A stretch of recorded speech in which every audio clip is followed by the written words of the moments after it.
News and Talk edisi siang dipersembahkan oleh Bocor. Resapkan, lapiskan Damdex, hebat mutunya, tahan di tes rendam dan bakar.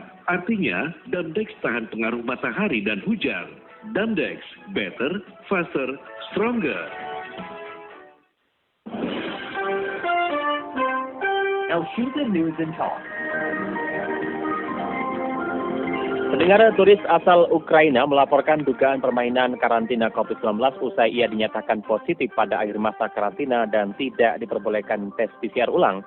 Diketahui dugaan permainan karantina COVID-19 tersebut diungkapkan oleh Menparekraf Sandiaga Uno dan aduan tersebut diterima Sandi dalam bentuk surat elektronik. Lalu mengapa hal tersebut dapat terjadi dan bagaimana DPR Komisi 9 menilai hal tersebut? Kami temui anggota Komisi 9 DPR RI, Rahmat Handoyo. Dan juga kami mengundang pendengar bisa bergabung bersama kami di 021 586 9000, SMS WA di 081 1806543. Elshinta News and Talk. Pak Rahmat Handoyo melihat yang terjadi dan juga telah disampaikan oleh Pak Uno mengenai hal tersebut seperti apa DPR RI menilainya, Pak Rahmat Handoyo? Begini Mas Ari, salam sehat sebelumnya. Jadi begini, bahwa ini kan belum tentu proses kebenarannya kan juga perlu didalami. Yang perlu kita tanggapi adalah ya kenapa harus jadi hiruk pikuk seperti ini. Saya kira pemerintah juga bisa koordinasi dengan Satgas ya, jangan sampai masyarakat terus diajak berpro dan kontra ya. Nah, saran saya ini memang tidak boleh dibiarkan, betul. Ini suatu masalah serius, iya, tapi kebenarannya juga harus didalami. Apakah itu benar tidaknya, jangan sampai sepihak. Kita harus fair dong, kita juga harus kasihan kepada para petugas Satgas di lapangan. Nah, untuk itu kita minta kepada pemerintah dalam ini Kementerian Kesehatan berkoordinasi dengan Satgas untuk menginvestigasi, untuk mendalami benarkah tidaknya itu. Karena kalau jangan sampai kalau benar tentu harus ada sanksi yang tegas terhadap oknum-oknum. Tetapi kalau tidak benar kan sesuatu hal yang kontraproduktif. Namun demikian kita tarik garis positifnya saja. Isu ini akan menjadikan kita semakin baik. Kita akan menjadikan petugas di lapangan untuk fungsi pengawasan kontrol yang semakin ketat. Sehingga ketika potensi bolong-bolong, ketika terjadi kesalahan-kesalahan diperbaiki. Itu yang paling penting. Nah, karena sudah menjadi isu nasional dan isu dari semua masyarakat yang mengomentari seperti ini, ya memang harus segera tampil gitu loh. Artinya tampil, sekali lagi, pemerintah harus menginvestigasi. Yang benar harus diluruskan, atau yang salah harus diluruskan, yang benar ya harus dilanjutkan. Tinggal proses penyempurnaan. Apalagi terlebih dari dalam Kemenprap juga menyampaikan ada miskomunikasi. Nah, ini kan sampai miskomunikasi sudah terjadi di media. Kan kasihan masyarakat harus berpikir pro dan kontra, kasihan petugas kita lapangan yang berjibaku. Nah, mending kalau suatu hal tidak terjadi lagi, kalau ada persoalan seperti ini, bicarakan dengan internal, tidak perlu dimasukkan media, tidak masukkan media sosial, sayang energi kita. Nah, untuk itu demi kebaikan bersama saya kira perlu ada penyempurnaan ya. Saya kira bagus masukan dari Menparekraf untuk membuat desk terkhusus untuk itu. Tapi kan ini kan tidak hanya sebatas untuk wisatawan asing. Semua warga negara punya hak yang sama. Yang asing maupun dengan yang di karantina Indonesia itu ketika asas transparansi boleh. Nah, untuk itu saya menyampaikan kepada Pak Menkes melalui proses nantinya ya kita harapkan ya kalau memang ada yang berkeinginan untuk ada second opinion silakan. Ketika tes second opinion silakan, tetapi ingat second opinion itu harus yang sudah disetujui, laboratorium mana yang harus disetujui oleh pemerintah. Jangan serta-merta setiap yang isoman kemudian apa yang itu melakukan karantina bisa boleh seenaknya laboratorium yang mana yang untuk itu harus ada protap yang harus disepakati oleh pemerintah. Intinya ini momentum ini kita gunakan yang baik, kita ambil positifnya saja. Jadi petugas lapangan juga semakin sigap, semakin transparan walaupun kita juga terus support karena mereka juga berada terdepan gitu dalam fungsi pertahanan negara kita. Nah, kaitannya dengan yang lain jangan terjadi hiruk pikuk lagi ya silakanlah kalau ada masalah seperti ini ya dibicarakanlah dengan pemerintah dalam Kementerian Kesehatan maupun Satgas. Gitu Mas Ari, kita ambil positifnya begitu. Baik, Pak Rahmat. Jadi ini mencari kebenaran juga ya. Ini sebelum juga kami sudah berbincang dengan Koordinator Hotel Repatriasi PHRI Bu Vivi Herlambang yang juga menyampaikan tidak ada mafia karantina ya, dan hanya kesalahpahaman antara tamu dan juga pihak hotel, dan Menparekraf juga sudah mengakui adanya kesalahpahaman antara tamu dan juga pihak hotel. Namun juga ini sudah naik ke permukaan, masyarakat juga sudah istilah kata sudah bebas berpendapat untuk menyampaikan komentar mereka. Lalu untuk bisa mengembalikan apa yang menjadi tanggung jawab dan juga kerja keras dari petugas di lapangan, hal apa saja yang harus dilakukan Pak Rahmat Handoyo? Ya, saya kira tata kerja sistem yang harus menjadi kedepankan. Jangan sampai sesuatu hal yang kebenarannya itu belum ada, belum terbukti. Jangan diungkap di media dulu, jangan diungkap di media sosial, apapun. Kaitannya dengan kaitannya dengan COVID ini kan satu sensitif ya, dan pro dan kontra, ujungnya kan kita yang rugi. Kemudian menjelekkan petugas, sedangkan petugas juga sudah kerja sedemikian berat gitu ya. Nah, kaitannya dengan ini saya kira semakin kita sempurnakan lagi tata kerja, tata kelola yang transparan, kemudian entah itu wisatawan asing, kemudian orang yang dari dalam negeri kita sendiri yang karantina ya diberi hak saja, nggak apa-apa untuk second opinion, tetapi dengan catatan laboratorium itu yang sudah disepakati, sudah diizinkan oleh pemerintah, sehingga tidak sebatas seenaknya sendiri laboratorium. Bukan berarti laboratorium yang lain itu jelek, tidak, tetapi harus terregistrasi oleh pemerintah yang rekomendasi. Jadi intinya perbaikan-perbaikan yang kita gunakan. Yang kedua, kita tetap berikan semangat petugas kita yang di lapangan, yang ada di hotel, kemudian di bandara, kemudian yang di tempat-tempat yang ditugaskan oleh Satgas. Kita beri semangat, jangan sampai kasus ini membuat mereka menjadi down, mereka membuat menjadi kurang semangat. Padahal ada miss kan sudah terbukti. Sehingga ini menjadi proses pembelajaran yang mahal. Sesuatu hal yang belum tentu benar jangan diumbar di media. Begitu, kalau saran saya begitu. Lalu Pak Rahmat juga mengenai hal-hal yang tidak kita inginkan seperti permainan karantina dan juga mafia karantina. Apakah juga kedepannya akan lebih diefektifkan ya penelusuran mengenai kebenaran dugaan permainan karantina, mengingat juga kasus ini juga menimbulkan sebuah pertanyaan baru bagi masyarakat? Ya, memang kan ini sudah menjadi konsumsi publik. Banyak media sosial yang mohon maaf ya bahasanya juga kurang bijak kadang-kadang, yang menyerang seenaknya saja. Tapi itulah ruang publik ya, ketika sudah disampaikan ya harus kita sikapi dengan bijak juga. Saya kira sekarang bagaimana agar karantina ini menjadi tempat yang benar-benar terhormat. Bukan terhormat, saya peralat.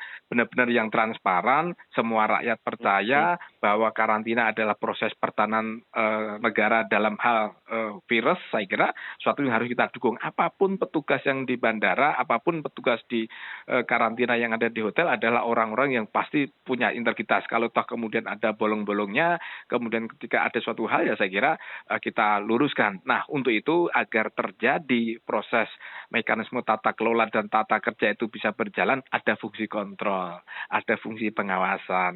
Nah, fungsi kontrol dan pengawasan itu ya kita sarankan kepada pemerintah pusat dalam hal ini Satgas.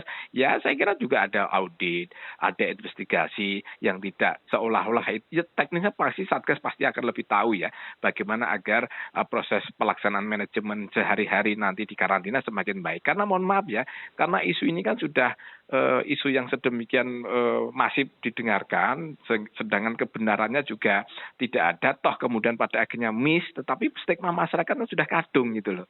Nah, untuk itu saya kira kita sarankan kepada pemerintah dalam Satgas untuk transparansi melalui fungsi kontrol dan pengawasan.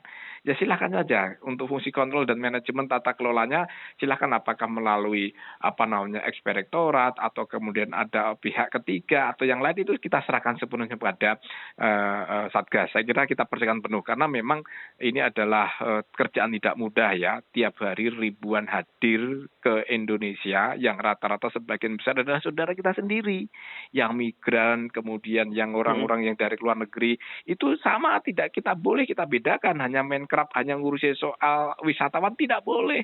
Wisatawan maupun Ya. warga Indonesia itu ketika sudah dikarantinanya haknya sama, tidak boleh ada perkecualian itu asing maupun Indonesia, sama.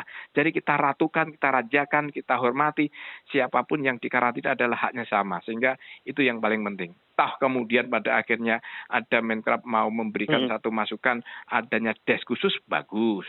Tetapi kita juga harus koordinasi dengan Satgas, sehingga yang ada des itu tidak hanya masalah wisatawan asing saja, tapi seluruhnya. Baik wisatawan maupun Indonesia perlu ada des khusus. Saya kira sudah ada, sudah ada des.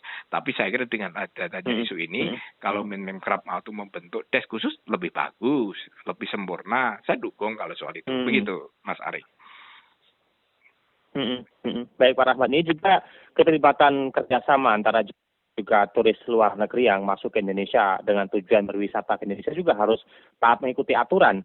Nah, sanksi-sanksi apakah juga dibutuhkan untuk melihat hal tersebut agar juga tentunya mereka juga tidak sewenang-wenang hadir ke Indonesia dan juga petugas kita pun disiplin dalam menjalankan tugasnya, Pak Rahmat. Loh, kalau sanksi sudah ada, hukum bicara kan, sudah ada pidana kan, ketika sudah masuk ternyata ada joki, kemudian ada tidak masuk karantina, itu kan pidana, sudah terbukti, sehingga penegakan hukum menjadi panglima kita, sehingga jangan main-main soal karantina ini. Karantina itu adalah pertahanan negara kita loh ya, dari ancaman musuh tidak kelihatan virus, sehingga siapapun yang bermain-main, siapapun yang tidak melaksanakan dengan jelas dan tegas, saya kira harus berhadapan dengan hukum, dan itu sudah terbukti, ada public figure yang sudah mengalami suatu hal itu gitu loh. Jadi saya kira kita sarankan dan kita himbau kepada seluruh warga negara asing yang mau masuk Indonesia, baik wisatawan maupun bekerja, dan warga negara kita yang dari luar negeri masuk kita, ya itu menjadi kewajiban. Ingat, wajib itu adalah tidak boleh ditawar-tawar.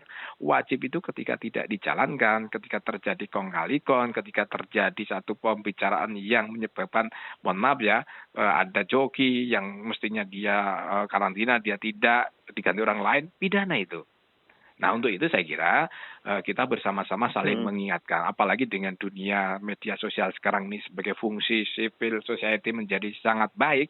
Saya kira kita sama-sama lah kita ikut mengawasi di saat pemerintah juga pasti akan sudah bekerja keras, Satgas sudah sangat bekerja keras, dengan seperti ini semakin menambah semangat dan memperbaiki bagaimana tata kelola manajemen pelaksanaannya di di hotel-hotel maupun di karantina di tempat yang lain. Mas Ari. Baik Pak Rahmat, ini tujuannya cukup baik ya, kita sebagai petugas dan juga penyedia jasa Indonesia untuk bisa menyambut para turis yang hadir ke Indonesia juga sudah bekerja maksimal, begitupun turis juga diminta untuk kerjasamanya menaati aturan yang ada agar juga tidak terjadi hal-hal yang tidak diinginkan mengenai kasus peningkatan COVID-19 yang ada di Indonesia. Lalu Pak Rahmat Handoyo melihat hal-hal yang terjadi saat ini, masyarakat juga tidak boleh sembarangan ya untuk bisa menilai dan juga berpendapat jika belum mendapatkan informasi yang benar tentu, agar tidak menimbulkan berita bohong selanjutnya. Lalu sanksi apakah juga bisa diberikan kepada masyarakat yang menyebarkan informasi yang tidak baik, mengingat juga sanksi juga diaturkan kepada turis dan juga petugas? Ya gini, kita semua tidak serta-merta langsung kita bicara sanksi dan bicara hukum, karena kan dunia kan sudah berubah ya, artinya berubah itu media sosial menjadi suatu ranah yang begitu dahsyat. Segala informasi kebenaran belum jelas, kebenarannya pun sudah dipublish kepada masyarakat. Berita-berita bohong sudah sedemikian banyak terkait dengan COVID-19. Nah, saran saya kita semua warga negara terkait dengan COVID-19 ini, berita yang kebenarannya tidak menjadi salah satu, tanda petik, itu menjadi tantangan kita tersendiri. Mohon maaf ya, terutama salah satunya berita yang jelas dari negara lain sudah tidak memberlakukan masker. Itu sudah masih didengarkan kita, sudah lihat ke kita, sudah di-share kemana-mana.